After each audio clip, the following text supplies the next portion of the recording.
Friends, welcome to this channel. Let's learn chemistry. Today we will be discussed about the atomic size, atomic radius and its factor affecting. So first of all, don't forget to subscribe this channel and click the bell icon for more updates. Now let's come to our topic atomic size. Atomic size की introduction की तरफ आते हैं तो हमारे पास इसकी introduction क्या है कि size of an atom is not rigidly fixed. हमारे पास जो साइज ऑफ एटम है वो फिक्स्ड नहीं है. मीन हमारे पास ये तो वो ग्रेटर हो सकती है या लेज़र हो सकती है.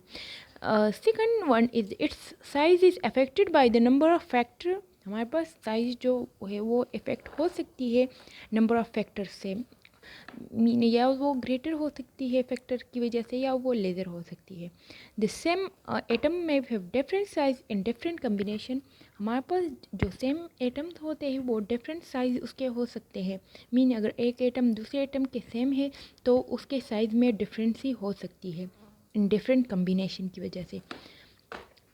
The fourth it is difficult to measure the exact size of an atom. हमारे पास ये बहुत ज़्यादा मुश्किल होगा अगर हम एक एटम की एग्जैक्ट साइज फाइंड करेंगे. मीन हमारे पास एक एटम की एग्जैक्ट साइज हम फाइंड नहीं कर सकते. The fifth one is this is because of the.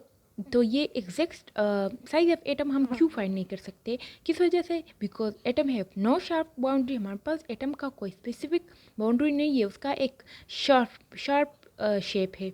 And the second is the probability of the distribution of element is affected by nearby atom. हमारे पास जो probability of distribution of elements है वो किस चीज़ से affect होगी? इधर they are near to atom, इधर they are far from atom.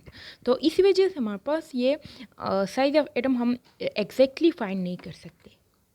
However, the atomic size is usually expressed in terms of atomic radius or equivalent radius. हमारे पास जो atomic size है वो किस चीज़ में एक्सप्रेस हो सकती है, फाइंड हो सकती है in terms of atomic radius और equivalent radius. या तो उसको हम atomic radius में फाइंड कर सकते हैं या equivalent radius में फाइंड कर सकते हैं. The both of which are directly proportional to atomic size. हमारे पास ये atomic radius और equivalent radius दोनों का रिलेशन एटॉमिक साइज से डायरेक्टली है. मीन ये डायरेक्टली प्रोपोर्शन है एटॉमिक साइज से. Of atomic size we will discuss here in atomic radius. Atomic radius क्या है? The distance of a centre of nucleus to valence shell of an atom is called atomic radius. हमारे पास जो centre of nucleus जो है ना वो यहाँ है, सेंटर में है. उसका डिस्टेंस लेके वैलेंस शेल जो कि आखिरी जो शेल होता है उस तक जो उसका डिस्टेंस है अब एटम का, उसको हम क्या कहते हैं? एटॉमिक रेडियस कहते हैं. तो ये एटॉमिक रेडियस है. ना इसकी रिप्रेजेंटेशन किस चीज़ से होती है? It is represented by R. हमारे पास ये आर से रिप्रेजेंट होता है. हमारे पास यह एटॉमिक रेडियस में हमने पढ़ा ना, ये इसका न्यूक्लियस है और ये वैलेंस शेल है. तो इसका जो वो गैप है इसके दरमियान जो डिस्टेंस है उसको हम क्या कहते हैं? Atomic radius. An atom showing atomic radius, ये एटम है और ये रिप्रेजेंट होता है आर से. Its units, what is its unit? So its units, the SI unit of atomic radius and covalent radius is at the picometer and nanometer.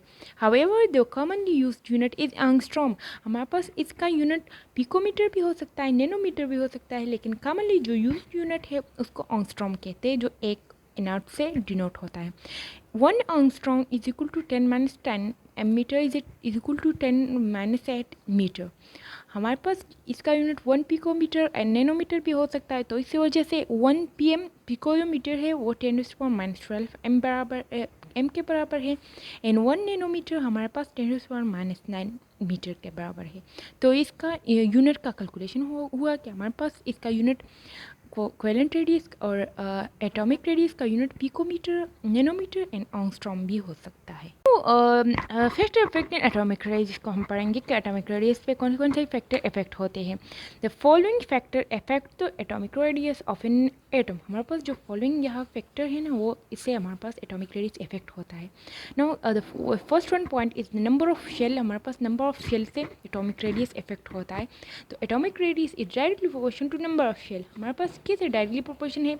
अगर हमारे पास नंबर ऑफ शेल ज़्यादा होंगे तो एटॉमिक रेडियस उसका ज़्यादा होगा. मीन हमारे पास जब यहाँ ये शेल है, ये शेल है, तो हमारे पास जितनी ज़्यादा शेल होंगे उतनी ही ज़्यादा हमारे पास रेडियस उसका एक्सटेंड होगा, उसका डिस्टेंस ज़्यादा होगा. तो इसको हम number of shell and atomic radius का डायरेक्टली रिलेशन है.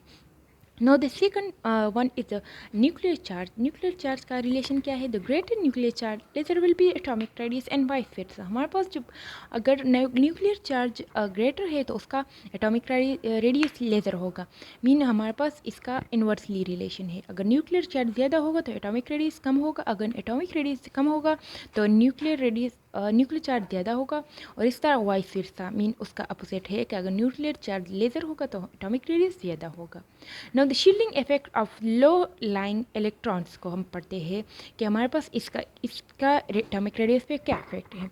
Greater shielding effect of the low lying electrons greater will be atomic radius and vice versa. हमारे पास अगर shielding effect low lying electrons का ग्रेटर है तो इसका एटॉमिक रेडियस भी हमारे पास ग्रेटर होगा।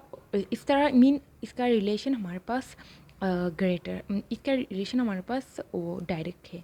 मीन अगर shielding effect low lying electrons का वो ग्रेटर होगा तो हमारे पास एटॉमिक रेडियस भी ग्रेटर होगा। तो ये फैक्टर इफेक्टिंग इसके एक नंबर ऑफ शेल अगर ज़्यादा होंगी तो हमारे पास एटॉमिक रेडियस भी ज़्यादा होगा, मीन डायरेक्टली रिलेशन है। न्यूक्लियर चार्ज का इन्वर्सली रिलेशन है, अगर न्यूक्लियर चार्ज ज़्यादा होगा तो हमारे पास एटॉमिक रेडियस कम होगा। और शील्डिंग इफेक्ट का भी हमारे पास यहाँ डायरेक्टली रिलेशन है, अगर शील्डिंग इफेक्ट ज़्यादा होगा तो एटॉमिक रेडियस हमारे पास ज़्यादा होगी। तो ये था आज का लेक्चर। आपको कोई भी प्रॉब्लम हो तो आप कमेंट सेक्शन में पूछ सकते हैं। ओके, थैंक यू, अल्लाह हाफिज़।